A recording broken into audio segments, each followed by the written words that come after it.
Ingat catatan sejarah bagaimana sebuah negara menjadi besar dan bertahan hingga ratusan tahun. Juga di sisi lain, ada negara yang bubar hanya dalam satu generasi. Semua itu bukan hanya karena berhasil mengurusi kebutuhan dalam negeri atau dikenal dengan istilah urusan domestik, namun juga berhasil menangani perampokan dari luar wilayah, baik yang terang-terangan merampok ataupun dengan halus menipu. Juga pandai memanfaatkan kekuatan luar negeri, serta mahir diplomasi, termasuk diplomasi dagang untuk memenuhi kebutuhan domestik yang tidak bisa diproduksi sendiri, baik bahan baku maupun produk jadi. Main cantik di luar negeri, main cantik di dalam negeri. Membangun SDM yang solid dengan jiwa nasionalisme yang tinggi adalah kunci negara berdaulat dalam jangka panjang. Atau pendeknya sebuah negara, semua ini bisa terjadi di bawah pemimpin yang punya visi. Tidak pernah cukup jika pemimpinnya pragmatis, sederhana, dan kasual. Semuanya akan ada akibat negatif dan positifnya dalam kurun waktu cepat maupun panjang. Kita lanjut informasinya. Kita melihat negara kota yang kecil di Eropa bernama Venesia di abad pertengahan yang bermain cantik, miring ke Yunani dalam strategi luar negerinya. Kemudian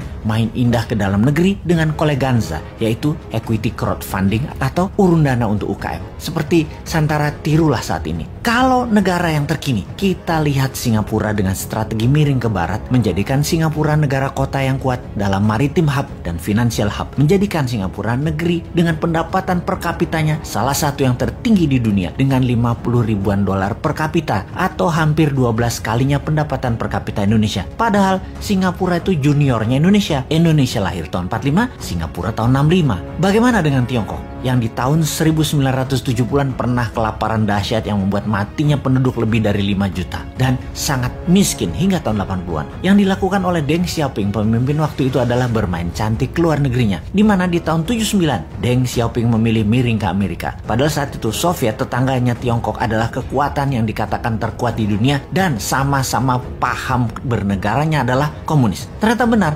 sejarah berpihak ke Deng Xiaoping. Taruhan Tiongkok tepat di tahun 1991 Soviet bubar. Di tahun 80-an kekuatan komunis memang lagi kuat-kuatnya di dunia dan Amerika yang memiliki alat propaganda yang bernamanya demokrasi sedang diserang di mana-mana. Untuk itu, apapun resikonya, Amerika mepet Tiongkok. Amerika perlu Tiongkok untuk menahan Soviet dan menahan Korea Utara setelah gagal di tahun 1975 di Vietnam yang menjadikan Vietnam negara komunis. Tiongkok pun kemudian diguyur dana besar dan banyak perusahaan barat masuk ke Tiongkok dengan syarat Tiongkok berpihak ke sekutu. Tiongkok yang di tahun 70-an income per kapitanya di bawah Indonesia melakukan strategi luar negeri yang cantik yang berbuah pada saat ini income per kapitanya 5 kali Indonesia. Selama 10 tahun kemudian hingga tahun 1989, Tiongkok menggeliat naik ekonominya. Banyak reformasi dilakukan di dalam negeri. Perusahaan sekutu barat serta perusahaan globalis banyak memindahkan pusat produksinya ke Tiongkok karena SDM yang kuat kerja serta murah. Di tahun 89, bulan Juni, mahasiswa demo di Tiananmen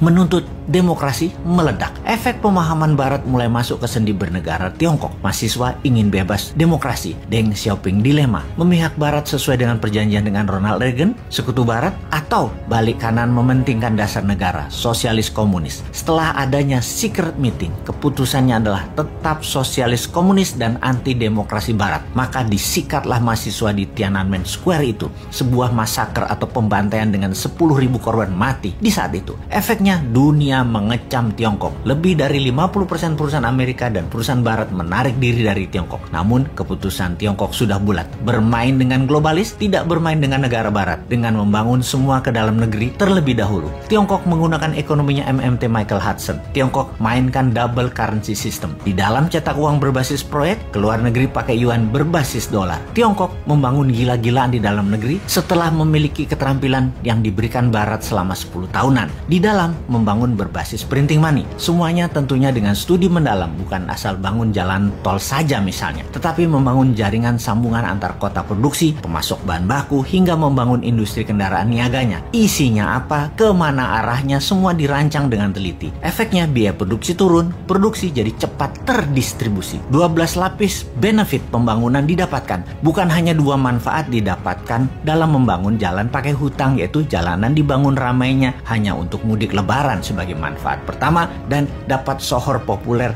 terlihat membangun, yaitu manfaat kedua, yaitu negara tetangga yang punya begituan bukan Tiongkok.